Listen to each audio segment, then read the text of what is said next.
Hi everyone, my name is Debbie, and this is all new to me, and I just wanted to try to do the channel and talk about crocheting and just life in general and show what I've made and just make some friends. And so, and plus, I have to vent a little bit. I've been crocheting. Well, I started in the 70s, so that tells you a little something about my age. But and I just made, they had those, um, oh, ponchos. They called them ponchos, and they always came in a V at the bottom, on the front and the back. And I made tons of those and gave them to all my friends. And then I just didn't pick up crocheting again until just about a year ago. My mom taught me how to crochet, but she didn't show me how to read. Um, the patterns. And so I taught myself by watching lots of YouTubes like you guys. And I really appreciate that because I would have been stuck. I mean, I'm a slow crocheter, but boy, when I was starting, it would take me hours to get just a little thing. So, what I'm really upset about right now is someone asked me to make a baby blanket. I don't like counting like 100 stitches and then recount 100 stitches after each row that you do. Drives me crazy. I don't have that kind of patience.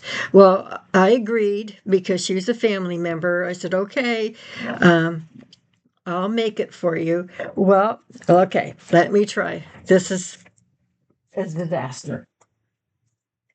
First, I tried this Chanel, premium Chanel. It's a 6 weight, and it's so soft and cushy. And I thought, oh, this would be great for a baby blanket. Well,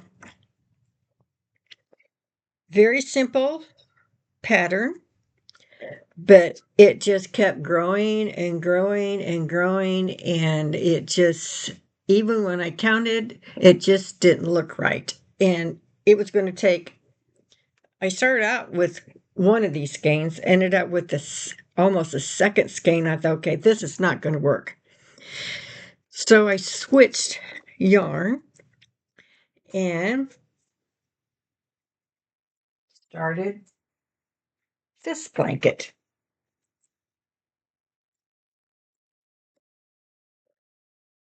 Nuts. And it's from Hobby Lobby, and it was okay. I mean, it works. It's soft and stuff, but it's just, I don't know. It's just, here it is. And stand up so you can see it, and it stretches quite wide, so it's going to work for a baby blanket, but it's not one of my proudest things I've ever made. So, but it's done. But to me, my baby blanket was a flop, but I know this family member will love it just because I made it. So then she knows she's going to have a girl since it's pink. I decided I'll just make her a little gift. So I made her a bunny, and that was out of premium, and it's a weight 5. And she was a lot of fun to do. And I did the embroidery eyes, so it's baby safe, and a lot of hand sewing. I had to hand sew the arms on, the legs on, the ears on. But when you do it like this, they're never going to come off, and it makes it washable. So I think when you do a baby gift of any sort, make sure people know that they're washable. So there's that.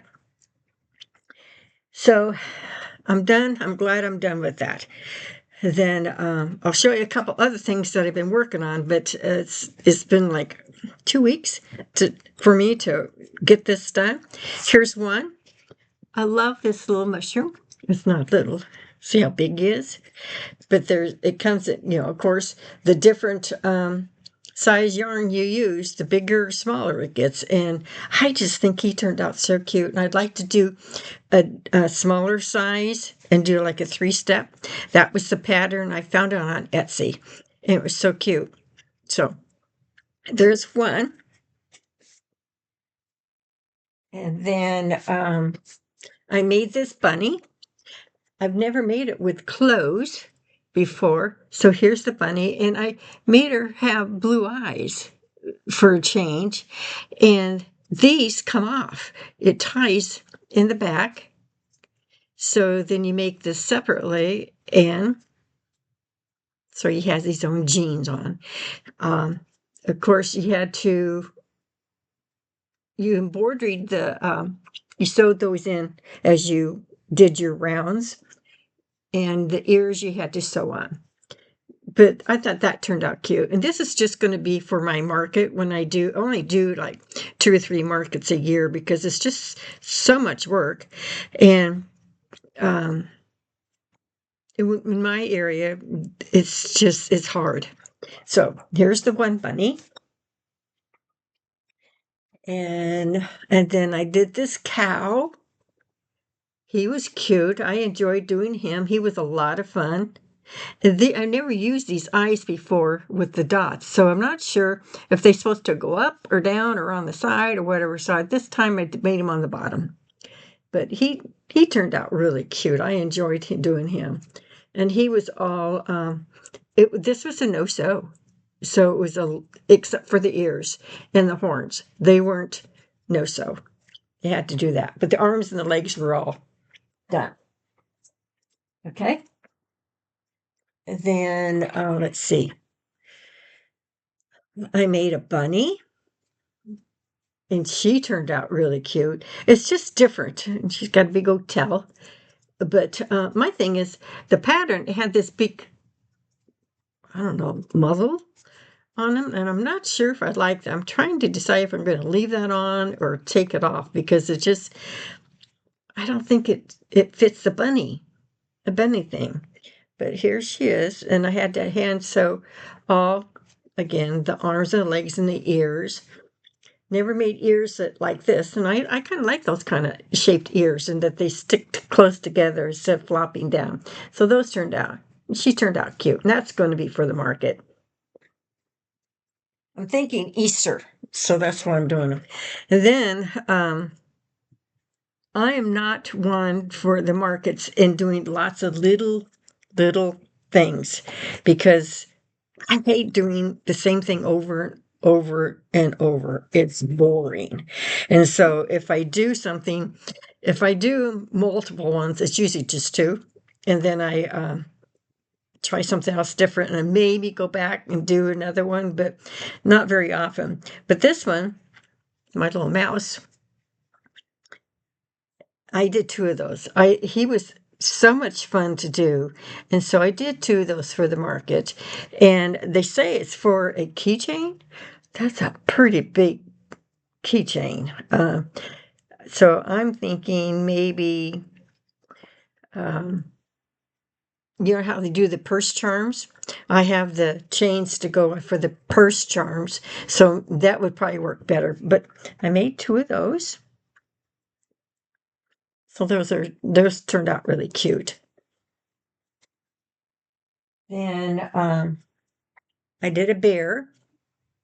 He was fun, and that was another keychain. I thought, well, I'm going to do some keychains because everybody on the channels here are making keychains, but mine are all big, and it says a keychain. But again, I mean, if you have a small purse, it's certainly not going to fit in there.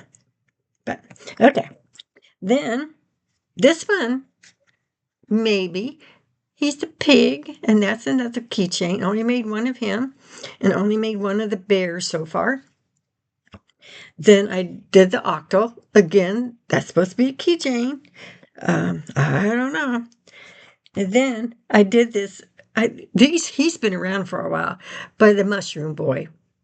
He was fun to do. I've never done one before, and so it was fun.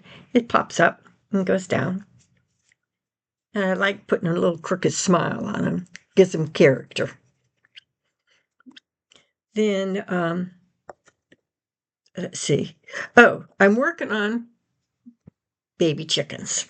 So maybe that would work as a keychain. So now I have to put the beak on and the cone. So I made two of those. And then, of course, the yarn that I was using, I ran out. So I'm going to see if I can make this still a baby one. I don't see why I couldn't. So I'm going to try that as a baby one. And then, you know those Wobbles, WOBBLE kits? Someone gave me a kit, and I thought, well, I'll try those. Try it. Well, it's a dinosaur. And the yarn was horrible. The kit included the stuffing, the hook, the needle for finishing off your ends, the eyes, and it gave you everything you needed.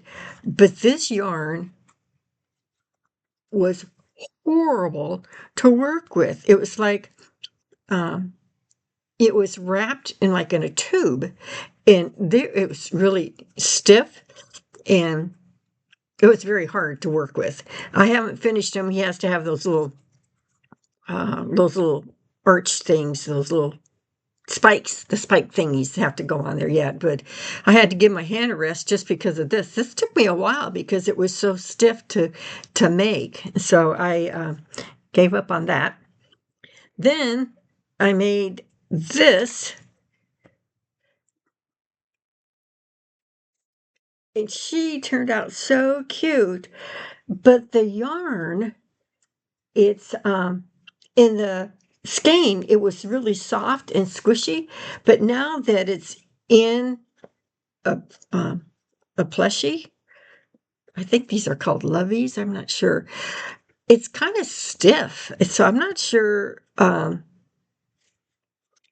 not sure if I was looking for a baby gift, I'm not sure if I would buy that. But I'm going to put that in the market also. So we'll see. But she is cute. It's just not very soft. And of course, you don't stuff the inside of the body. I think from now on, I'm going to do a little more filler inside it just to give it some cushion or something. It's just, I'm not sure if I'm going to even, how, if these were even selling in my area. I live in a small town in Florida, and we'll see. But I started doing crocheting as something to give me to do during the day and at night, because I'm just sitting there at night. I fall asleep. I don't like doing that. So I crochet at night and during the day. If I'm not busy doing something, I'm crocheting all the time.